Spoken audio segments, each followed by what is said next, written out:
Israeli मिसाइलें दागी गई हैं। डेढ़ बार ईरान ने पुलिस मुख्यालय के पास एक बड़ा धमाका की पुष्टि की। ऐसा लग रहा है कि इजरायल और ईरान दोनों देश इस समय युद्ध के मुहाने पर खड़े हैं। तीरू हवाई इलाके में मिसाइलों से हमले के बाद कई इमारत धराशायी हो गई हैं। हमलों में जानमाल की नहीं आई है।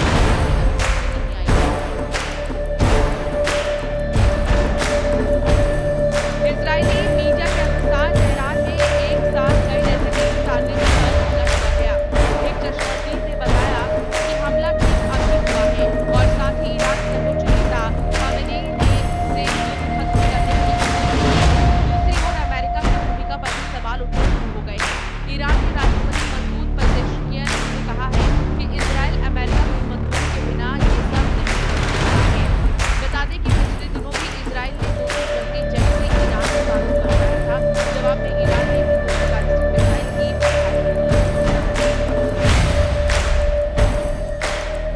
ईरान पर दोबारा पलटवार करके इजरायल ने 3 और मिसाइल बता दी है। अब राजधानी तेहरान में चल रहा है। इजरायल का ऑपरेशन का इस्राइल का सबसे राउंड आधिकारिक है। नेतन्याहू युद्ध को जल्द खत्म करने के मूड में नहीं है, तो वहीं ईरान भी झुकने को तैयार नहीं है।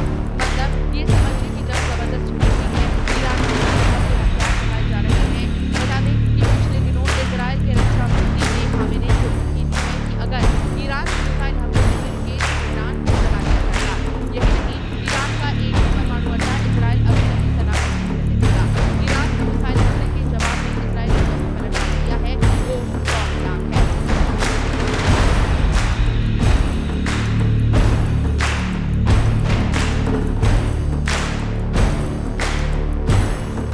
ईरानी राष्ट्रपति के साथ किया कि उनका देश युद्ध नहीं चाहता, लेकिन यदि हमले जारी रहे तो सेना और रेवोल्यूशनरी गार्ड्स और भी ज्यादा ताकत से जवाब देंगे। उन्होंने चेतावनी दी कि अमेरिका की मिली भगत ईरान को मजबूर कर रही है कि वो कड़ा जवाब दे। ये बयान ईरान की कैबिनेट बैठक के दौरान दिया गया। हालांकि अमेरिका ने अब तक ईरान के खिलाफ मिलिट्री ऑपरेशन का औपचारिक ऐलान नहीं किया, लेकिन